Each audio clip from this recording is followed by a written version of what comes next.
Persijap Jepara akhirnya mampu membawa pulang 1 poin penting.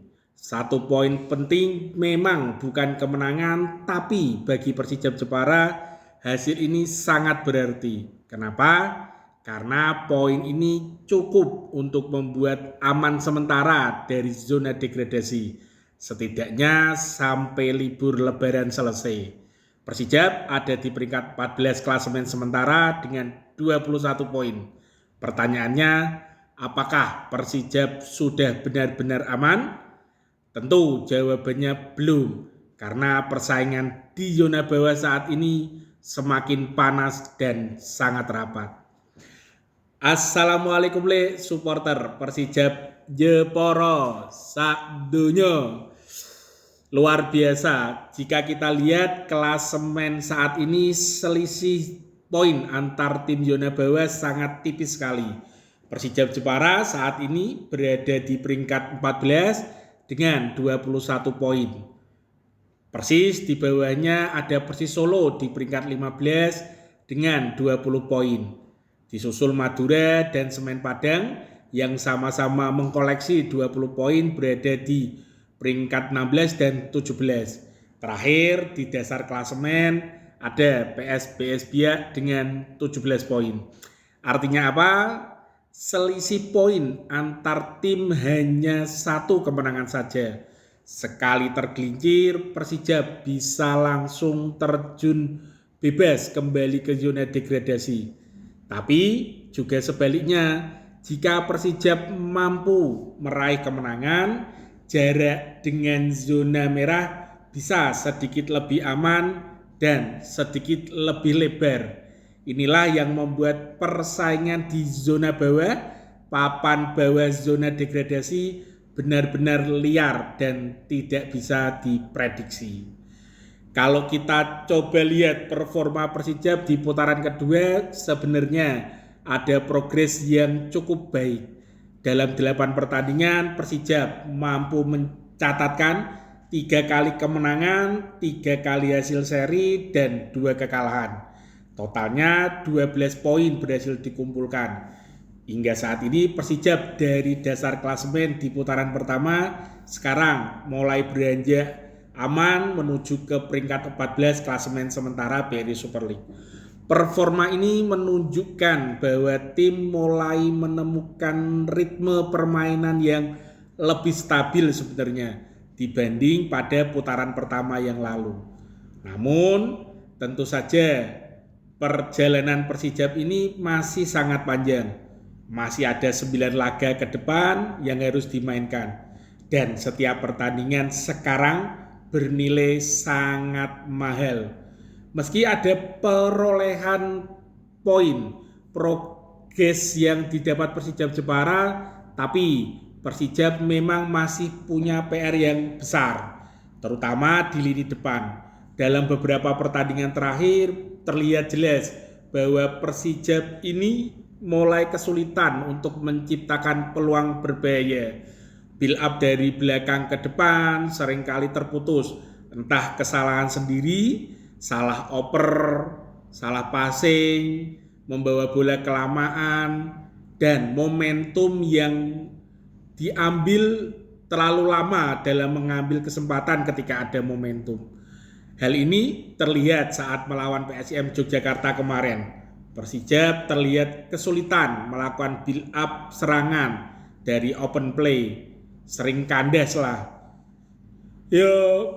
Harusnya segera dibenahi, tapi meskipun begitu Persijap ini ya agak beruntung karena di momen melawan PSM Yogyakarta terlihat jelas apa yang mungkin sudah disiapkan oleh Coach Mario Lemos dan tim, bahwasanya Persijap harus memaksimalkan senjata baru, yaitu set piece atau tendangan-tendangan bola-bola mati, memanfaatkan bola-bola mati. Itu terlihat betul di mana ketika rangkaian gol Persijap yang pertama, kedua maupun ketiga, kita melihat bahwa pola set piece yang sama ditunjukkan oleh tim. Jika melihat itu, kita bisa menyimpulkan bahwa itu memang sudah diskenario, sudah disiapkan, sudah dilatih secara terus-menerus hingga menghasilkan hasil yang positif ketika bertandang ke Yogyakarta. Bagaimana bola mati dialirkan ke depan gawang dengan posisi yang hampir sama ketika gol itu.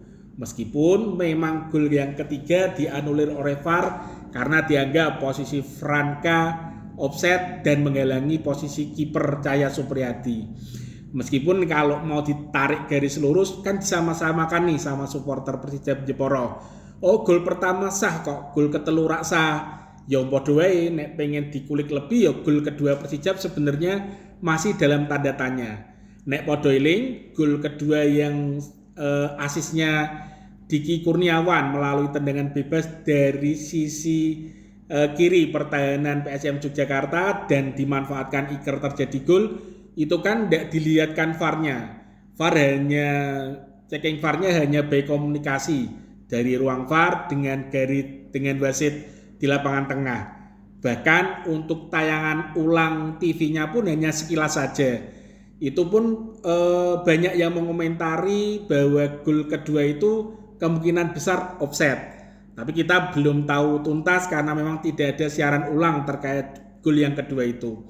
Tapi apapun itu, baik gol kedua, gol ketiga yang dianulir wasit dan gol kedua yang disahkan oleh VAR meskipun pertama dianulir, ya wis bar lah. Wong memang hasilnya sudah terjadi 2-2 dan Persija bisa bawa pulang poin, ya wis tidak perlu diperpanjang wasit kurang oke dan lain sebagainya. Yo kui menurutku ya, nek saya pengen keramikno silahkan lah. Lah, terus selain penyerangan yang mulai dirubah melalui memanfaatkan set piece, tendangan-tendangan bola mati, kita melihat bagaimana sisi kanan yang dikawal oleh bek Rahmat Hidayat ini menjadi titik lubang tersendiri untuk Persija Jepara.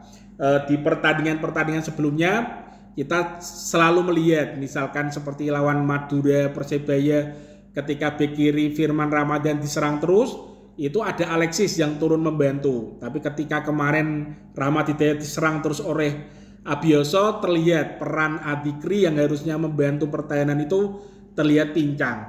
Ya semoga Persija, Coach Mario Lemos melihat sisi kanan yang menjadi lubang untuk Persija ini segera dibenahi. Karena kemarin yang main sisi kiri itu kan Buyung Ismi, kebetulan Buyung Ismi dapat pemain terbaik. Ya sebelah kanan harusnya mulai diperbaiki lah, karena memang Yakubu kita belum tahu kapan sehatnya, belum ada tanda-tanda maupun kabar. Ya paling tidak Rahmat Hidayat akan terus berjuang untuk mengawal sisi kanan sebagai bek kanan dengan Umanailo. Selain Persijap sendiri memang kita harus selain sisi teknis ya, itu tadi sisi teknis, sisi non teknisnya bahwa zona merah ini, zona bawah ini masih berbahaya ya, kita harus hati-hati. Meskipun memang Persijap dalam beberapa pertandingan menunjukkan progres, setelah putaran babak kedua di 4 pertandingan pun kita bisa menang sekali, seri 3 kali. Kompetitor lainnya, tim-tim lainnya pun sama. Seperti Persis Solo juga mulai tren membaik. Dalam 5 pertandingannya mampu mencatatkan 3 kali seri dan 2 kemenangan.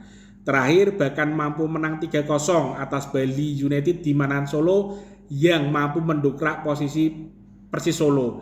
Jadi posisi Persis Solo dan Persijap ini sementara bebas dari zona merah. Jadi 2 tim Jateng sementara ini lolos dari zona merah. Tapi posisinya belum aman, cuman perlu banyak waspada. Di saat ini ada satu tim juga yang harus bersiap, harus hati-hati karena jika tidak sesegera mungkin memperbaiki penampilan akan ikut terjerembab di zona degradasi, yaitu PSM Makassar yang sekarang di peringkat 13 dengan 24 poin, hanya berjarak 4 poin dari zona degradasi. Jadi kalau performa tim Juko Eja ini tidak segera diperbaiki akan berbahaya ke depannya. Karena dalam 5 laga PSM Makassar hanya mampu meraih 1 kali hasil seri, sisanya 4 kekalahan beruntun. Masih ada 9 laga, jadi masih menarik nih untuk zona degradasi siapa yang benar-benar aman. Mampukah Persijap Jepara benar-benar meninggalkan zona merah dan selamat di Liga 1? atau ada tim lain yang akan saling berkejaran untuk secepatnya lolos dari zona degradasi. Bola-bola supporter Persija Jepara, menurut kalian peluang Persija bertahan di Liga 1 musim ini? Kasih komentarnya, kasih pendapat kalian di kolom komentar, kita diskusi kayak biasa nih. Kanggo Persija sing luwih apik meneh.